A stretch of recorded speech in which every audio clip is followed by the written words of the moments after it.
Hello everyone, पिछले video में हमने श्रोडिंगर इक्वेशन पढ़ा था। वहाँ पर आपने देखा होगा साई आया होगा। अब एक्चुअल में साई होता क्या है? साई को हम कहते हैं वेव फंक्शन, हिंदी में कहते हैं तरंग फलन। मतलब जो आपके माइक्रो पार्टिकल है और वो जब मोशन करता है तो वो एक वेव की तरह मोशन करता है। हमने देखा था क्वांटम मैकेनिक्स में जो माइक्रो पार्टिकल होते हैं वो पार्टिकल की तरह बिहेव करने के साथ साथ वेव की तरह भी बिहेव करते हैं। इसका मतलब ये हुआ कि अगर इलेक्ट्रॉन गति कर रहा है तो वो वेव के फॉर्म में गति करेगा या वेव के फॉर्म में मोशन करेगा। तो डी ब्रॉगली ने उसकी वेवलेंथ दी थी। अब देखिए, वेव को समझाने के लिए एक वेव फंक्शन होता है जिसको हम साई से रिप्रेजेंट करते हैं। अब उसकी कंडीशंस क्या क्या है, मतलब वेल बिहेव्ड वेव फंक्शन क्या होगा, मतलब कौन सा वेव फंक्शन तो सही है और कौन सा वेव फंक्शन सही नहीं होगा, वो हम देखते हैं। यहाँ पर एक एक करके देखते हैं। देखिए, पहला पॉइंट है साई जो है वो फाइनाइट होना चाहिए। अब साई के फाइनाइट होने का मतलब क्या है, अभी आगे आएगा physical significance of Sai and Sai square. तो थोड़ा सा मैं यहाँ बता देता हूँ कि साई जो है, इसको आप ऐसे समझिए कि अगर कोई वेव है, मान लीजिए ऐसे है, तो एक्चुअल में साई जो है ये एम्पलीट्यूड को बताता है। किसको बताता है? एम्पलीट्यूड को। तो इसका कोई फिजिकल सिग्निफिकेंस नहीं है, मतलब अगर कोई वेव है या तरंग है तो उसका जो एम्पलीट्यूड है वो बताता है साई को, या साई जो है वो एम्पलीट्यूड को बताता है। अब इसका तो कोई फिजिकल सिग्निफिकेंस है नहीं, लेकिन अगर मैं साई का स्क्वायर कर दूं, क्या कर दूं? साई का स्क्वायर, तो ये क्या होगा? इलेक्ट्रॉन के पाए जाने की, या इलेक्ट्रॉन की जगह जो भी पार्टिकल है, माइक्रो पार्टिकल या जो भी हमने ऑब्जेक्ट लिया है, उसके पाए जाने की प्रायिकता को बताता है। अब देखिए होगा क्या, होता यह है कि किसी भी पार्टिकल के पाए जाने की प्रायिकता जो होती है वो अधिकतम कितनी हो सकती है? 1। बात समझ आ रही है भाई? जैसे मान लीजिए चौक है, तो इसके अधिकतम, जैसे मान लीजिए ये चौक इस कमरे के अंदर है, क्लासरूम के अंदर है, तो इस पूरे क्लासरूम के अंदर चौक के पाए जाने की प्रायिकता कितनी होगी? 1। इससे ज़्यादा नहीं हो सकती क्योंकि चौक एक ही है।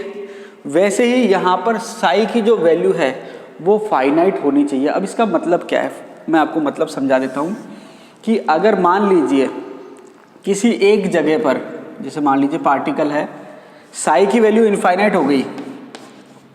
क्या हो गई? साई की वैल्यू क्या हो गई? इनफाइनाइट हो गई। इसका मतलब क्या हुआ कि साई स्क्वायर की जो वैल्यू आएगी वो 1 आ जाएगी। या आप ऐसे कह सकते हो कि एक ही बिंदु पर इलेक्ट्रॉन के पाए जाने की प्रायिकता कितनी हो गई? 100% हो गई। मैं वापस से रिपीट कर रहा हूँ कि यहाँ पर साई क्या बता रहा है? एम्पलीट्यूड को, और साई स्क्वायर क्या बता रहा है? इलेक्ट्रॉन या जो भी पार्टिकल है उसके पाए जाने की प्रायिकता को। अब मैंने कहा कि अगर साई की वैल्यू किसी बिंदु पर इनफाइनाइट हो गई, बात समझ आ रही है? अगर किसी बिंदु पर साई की वैल्यू इनफाइनाइट हो गई, इसका मतलब साई स्क्वायर की जो वैल्यू आएगी वो क्या आ जाएगी? 1 आ जाएगी। इसका मतलब क्या हुआ? किसी एक बिंदु पर, जैसे मान लीजिए ये एक बिंदु पर इलेक्ट्रॉन या जो भी पार्टिकल है उसके पाए जाने की प्रायिकता कितनी होगी? 100% हो गई।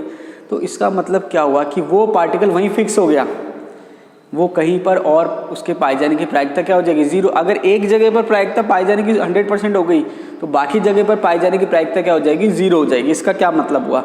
इसका मतलब ये हुआ कि ये स्टेशनरी हो गया। स्टेशनरी का मतलब ये एक जगह क्या हो गया? स्थिर हो गया। अब ये गति नहीं कर रहा। और अगर ये एक जगह स्थिर हो जाएगा तो जो हाइजेनबर्ग का अनिश्चितता का सिद्धांत है ये उसको फॉलो नहीं करेगा।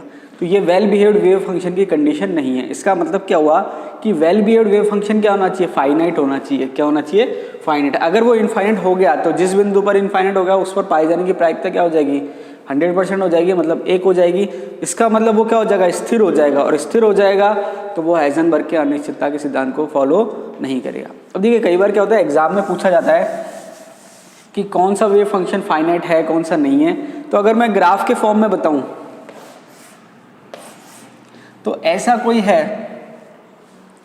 तो ये तो फाइनाइट है, लेकिन अगर कोई ऐसा है या कोई ऐसा है तो ये इनफाइनाइट को बता रहा है, क्योंकि जब ये ऊपर जाएगा तो ये इनफाइनाइट हो जाएगा, ये भी इनफाइनाइट हो जाएगा। तो ये वाला तो फाइनाइट है और ये वाले क्या है? इनफाइनाइट। बात समझ में आ रही है? तो आपको ध्यान रखना है, एग्जाम में कई बार वो पूछता है कि कौन सा वाला फाइनाइट है और कौन सा वाला फाइनाइट नहीं है। तो ये तो बता रहा है कि इसका जो एरिया है ये फिक्स है, तो ये फाइनाइट को बता रहा है। इसका एरिया फिक्स नहीं है और इसका तो बिल्कुल ऊपर जाके क्या हो जाएगा? एक्सपोनेंशियल फॉर्म में है, तो ये इनफाइनाइट हो जाएगा। इसके अलावा क्या है कि आपको वो साइन कॉस के फॉर्म में पूछता है। तो देखिए, साइन थीटा में और कॉस थीटा की वैल्यू में इनफाइनाइट नहीं आता है कहीं पर भी। बात समझ आ रही है? साइन की जब आप वैल्यू देखेंगे sine 0, sine 30, sine 45, sine 60, sine 90 ETC, वहाँ पर कहीं भी इनफाइनाइट नहीं आता, ना कॉस में आता है, लेकिन टेन में आता है। तो अगर कहीं भी साइन में 10 लिखा हुआ है तो वो इनफाइनाइट को बता रहा है, बाकी क्या बता रहे हैं? फाइनाइट को बता रहे हैं। तो ये एग्जाम में पूछता है कि कौन सा जो वेव फंक्शन है वो फाइनाइट है, कौन सा इनफाइनाइट है। तो वहाँ आपको ध्यान रखना, मैंने ग्राफ के पॉइंट ऑफ व्यू से भी बता दिया और साइन थीटा कॉस थीटा के पॉइंट ऑफ व्यू से भी बता दिया, ठीक है। और आप देख सकते हैं नेक्स्ट पॉइंट क्या है, साई जो है वो सिंगल वैल्यूड होना चाहिए। अब साई के सिंगल वैल्यूड होने का मतलब क्या है, इसको मैं अगर ग्राफ से बताऊं तो देखिए आप ये देखेंगे कि यहाँ पर जब आप जा रहे हैं तो किसी भी एक कोऑर्डिनेट पर एक फिक्स वैल्यू है, किसकी? साई की। ऐसा नहीं है कि एक पोजीशन पर दो वैल्यू है। लेकिन अगर मैं ग्राफ इसको ऐसे बना लूं, जैसा भी बना सकते हैं, तो अब आप देखेंगे कि यहाँ पर इस कोऑर्डिनेट पर वैल्यू ये भी है, ये भी है और ये भी है। मतलब एक ही कोऑर्डिनेट पर 3 वैल्यू हो गई साई की। तो यहाँ पर ये चीज़ पॉसिबल नहीं है। इसका फिजिकल मीनिंग क्या है? इसका फिजिकल मीनिंग ये है कि जब आप साई स्क्वायर करते हैं तो वो पाए जाने की प्रायिकता होती है।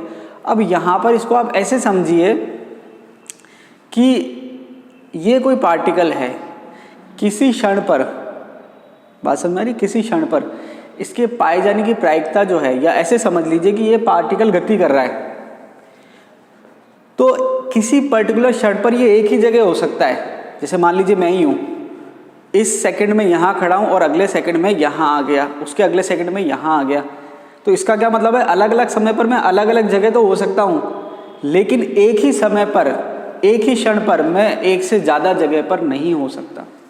ऐसे पार्टिकल के लिए है, वो किसी क्षण पर एक जगह तो हो सकता है, लेकिन एक ही क्षण पर एक से ज़्यादा जगह नहीं हो सकता। तो यहाँ पर ये क्या कह रहा है कि सिंगल वैल्यूड होना चाहिए। सिंगल वैल्यूड का मतलब एक समय पर एक ही जगह होना चाहिए, एक समय पर एक से ज़्यादा जगह नहीं होना चाहिए। इसका क्या मतलब हुआ? ये कह रहा है कि एक समय पर एक ही जगह होना चाहिए, एक समय पर एक से ज़्यादा जगह नहीं होना चाहिए। ये फैक्ट है। देखिए अगर ये गति भी कर रहा है तो किसी क्षण पे ये यहाँ था तो अगले क्षण पे ये यहाँ है, लेकिन एक ही क्षण पे ये दोनों जगह नहीं हो सकता। तो आपने देख लिया कि फाइनाइट होना चाहिए और सिंगल वैल्यूड होना चाहिए। नेक्स्ट हम देखते हैं psi and psi by del psi by del T क्या है? कंटिन्यूस होना चाहिए। अब कंटिन्यूस का क्या मतलब है? कंटिन्यूस का मतलब ये है, ये कंटिन्यूस चल रहा है, ये जो ग्राफ है क्या चल रहा है? कंटिन्यूस चल रहा है। लेकिन अगर मैं ऐसे कहूं,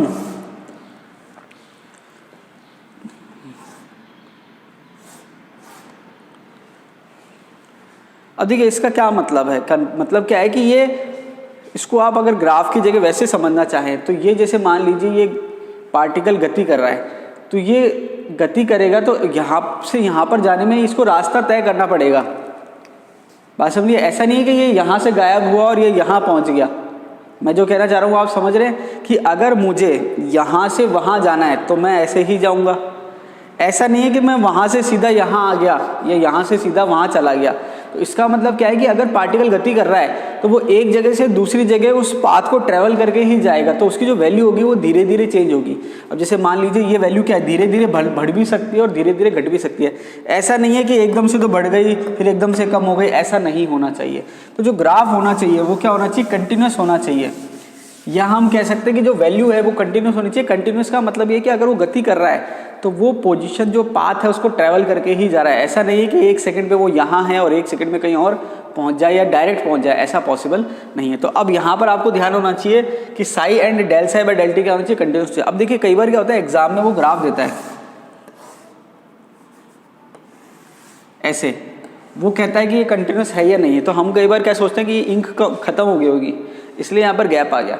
यहाँ पर इंक खत्म नहीं हुई है, उसने छोड़ दिया है। तो इसका छोड़ने का मतलब क्या हुआ कि वो बीच का पोर्शन टूट गया। मतलब ये गति करेगा तो कंटिन्यूस ही करेगा, इसने क्या करा ये यहाँ से डायरेक्ट यहाँ दिखा दिया, जो कि सही नहीं है। तो ये क्या है? कंटिन्यूस नहीं है।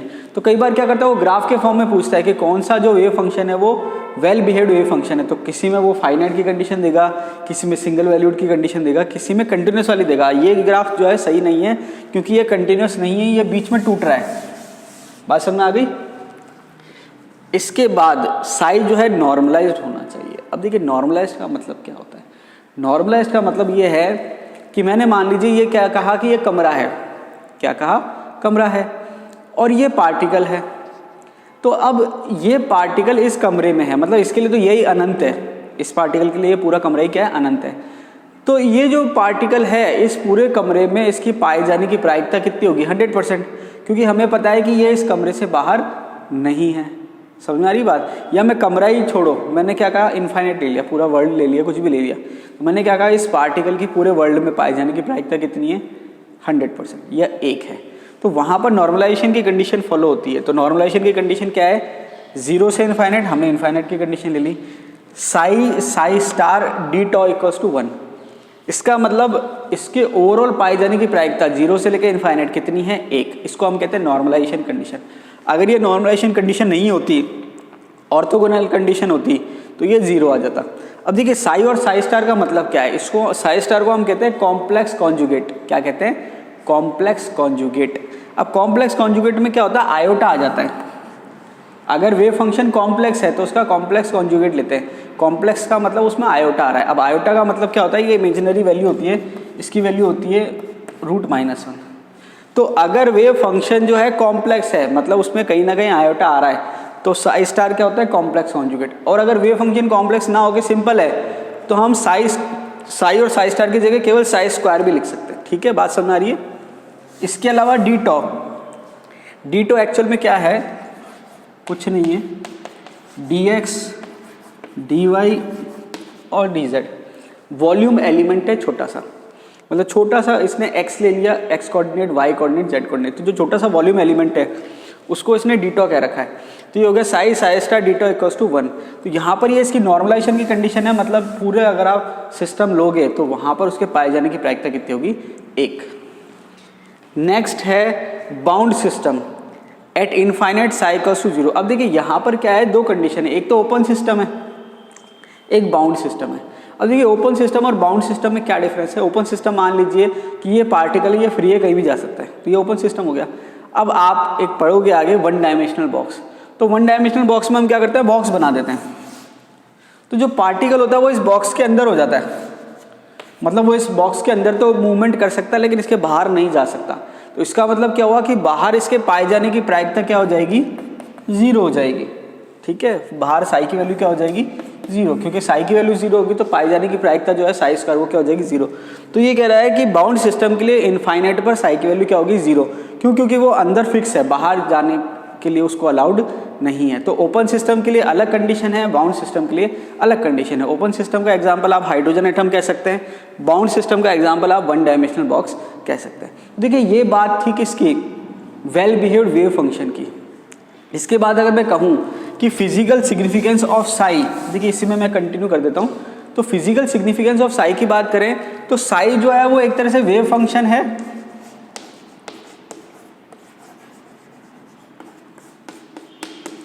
साई जो है वो एक तरह से क्या है, वेव फंक्शन है, और ये वेव के तरंग फलन है और ये एम्पलीट्यूड को बताता है वेव के। इसका फिजिकल सिग्निफिकेंस कुछ नहीं है, ये इसका केवल मीनिंग क्या है कि ये जो वेव है उसके एम्पलीट्यूड को बताता है। लेकिन साई स्क्वायर जो है वो डायरेक्टली प्रोपोर्शनल है किसके, प्रोबेबिलिटी। इसका मतलब क्या है कि अगर मैं साई स्क्वायर कर दूं वो समानुपाती है, एग्जैक्ट बराबर नहीं है। ध्यान से समझना कि जो साई स्क्वायर है वो एग्जैक्ट बराबर नहीं है, लेकिन समानुपाती है किसके, पाए जाने की प्रायिकता के। इसका मतलब क्या हुआ, साई स्क्वायर की वैल्यू जितना ज़्यादा आएगी इलेक्ट्रॉन के या जो भी पार्टिकल है उसके पाए जाने की प्रायिकता क्या होगी, अधिकतम होगी। अब इसका मतलब क्या है, देखिए यहाँ पर हमने हेजनबर्ग अनिश्चितता का सिद्धांत लगा रखा है कि आप किसी भी पार्टिकल की एक्यूरेट पोजीशन नहीं निकाल सकते। भाई हेजनबर्ग का अनिश्चितता का सिद्धांत क्या है, del X del P greater than equals to h/4π। इसका मतलब क्या है, इसका मतलब ये है कि किसी भी माइक्रो पार्टिकल के लिए आप एग्जैक्ट मोमेंटम और एग्जैक्ट पोजीशन नहीं निकाल सकते।